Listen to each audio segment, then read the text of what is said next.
Walk us through your reaction to the news of the last 3 hours.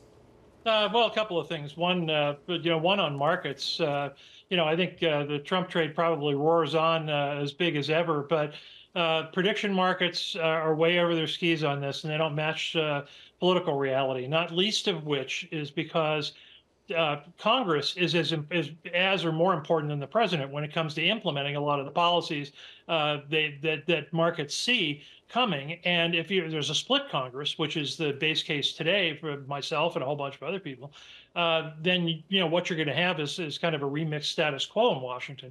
Only if you get a situation where it's an all blue or all red Washington, and today I think it's a little likelier. Aside from a split Congress, it's a little likelier to be all red than all blue, but I still give those fairly low probabilities. Only then do you get kind of the full boat on Trump trade or now Harris trade sorts of policies. Terry, is it your understanding today that is the base case that Harris will become the top of the ticket? It's not my understanding that she is, but she'd be wise. A couple of things. She'd be wise to. But she'd be wise to act as if she is, first of all, and second of all, and do that as energetically as possible. I think if it's one thing we found the Democrats are bad at in the last month, it's that just telling somebody no to their face is not a strength. So I'd be the nominee until I wasn't the nominee. Secondly, I mean, a lot of people are falling into line. The Clintons, for example, others aren't. I read Obama's still holding back his nomination. So I do think that Harris is likelier than not to be the nominee, though, yes. So the question then turns to how quickly can she get that more or less by acclamation, and then how do you start sussing out a vice presidential pick? Well, she already is acting like a nominee. She put out a donation plea on Twitter. Let's go to the VP pick. If you were to look at the field right now within the Democratic Party, who would you bet on? I'd bet on a swing state governor more than anybody else. I'm very much of the view that the polls are not as bad even for Biden as they appear to be. Today, before he announced his intention to stand down as the nominee, he was 3 down to Trump in the national two-way, using polls that have a bigger margin of error than that. So, Democrats have been talking down Biden's chances, but he's really not that far behind, and Harris or somebody else can build on that. So, what I look for, frankly, is a much more energetic Harris campaign focused on social issues and with an energy on which they, frankly, I think they hope to steal a march on Trump and Vance. But I would look at the swing state governors, the Whitmers, the Shapiros, and the like, as the leading candidates and all that.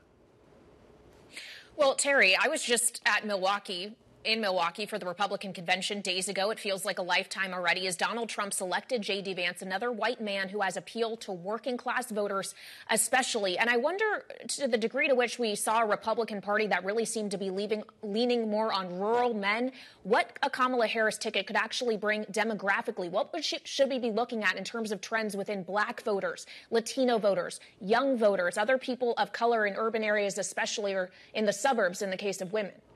Harris, I've long said, I think people underestimate Harris at their peril.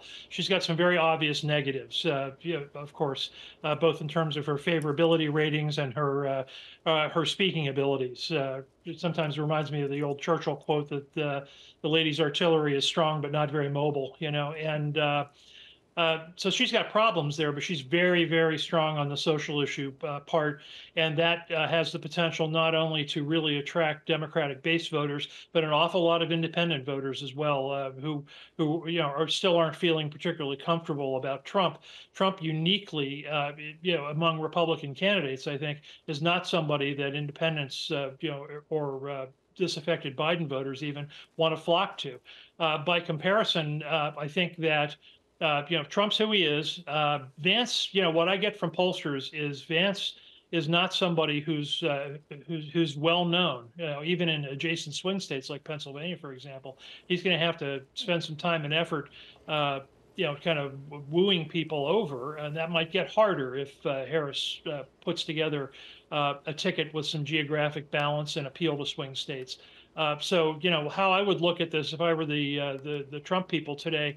underneath a lot of the hubris and bravado coming out of the convention is they're in a very different race than they were before, and one in which the energy of the opposition now and the generational differences in the opposition, I think, come much more to the fore than they did before. Well, Terry, of course, this isn't just about the president. You were making the point that not a lot can get done if you don't have the support of Congress. So when we think about down the ballot, knowing that Biden made this decision after some very key defections from vulnerable Senate Democrats, John Tester of Montana, Sherrod Brown of Ohio, does this change the calculation of the Democrats' ability to either keep hold of the Senate or flip the House or both if it isn't Biden at the top of the ticket? Not as much as a lot of people think. Remember that in the Senate particularly, there's not a lot of good House polling right now, but in the Senate particularly, one thing that got noted over the past month was that the down ballot Senate candidates were running ahead of Biden. So freeing that up probably helps them more than anything else. I looked at Brown and Tester and the like as more self-interested than anything else for their campaigns, and I don't blame them for that at all. If you're a candidate, one thing you want to do is maximize the positives and minimize the negatives. Biden's a big unknown negative that has the potential to drag people down. So it was possible that was happening.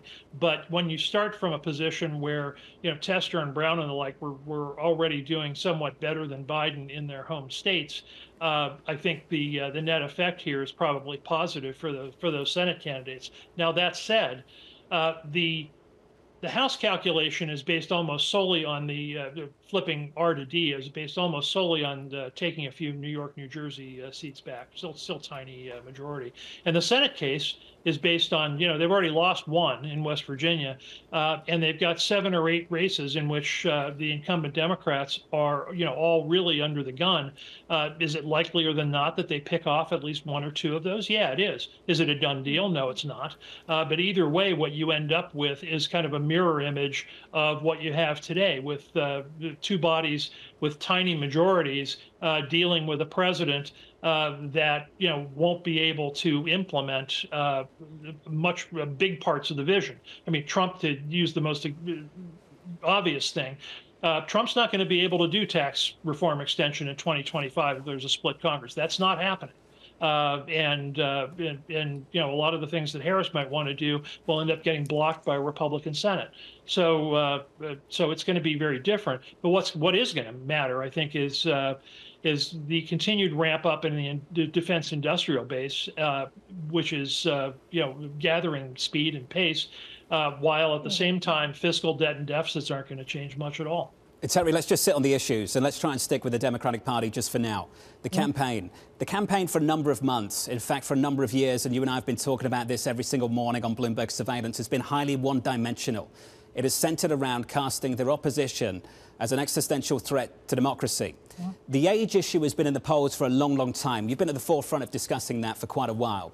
Do you think we run the risk, particularly in the Democratic Party, did they run the risk of thinking that Biden's difficulties were only about his age and that by putting him to one side, they can run forward with the same message and somehow win? I think they do think that, yeah.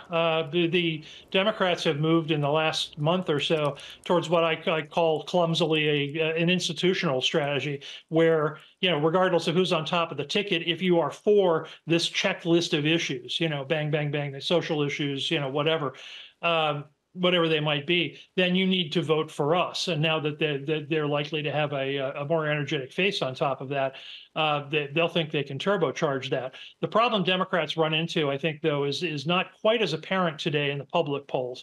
But you talk to people in Washington who are doing polling for campaigns and the like, you run into it all over the place, which is that the Democrats were over the last month, busily destroying their brand, not focusing on voter issues, but really focusing on this this sort of metaphorical circular firing squad that had been going on, and they destroy their brand because it makes them look to increasing numbers of voters like they were lying about Biden before. They might be lying about other people and other things now. It makes it more difficult for them to say, okay, we've dealt with these problems and you can trust us again.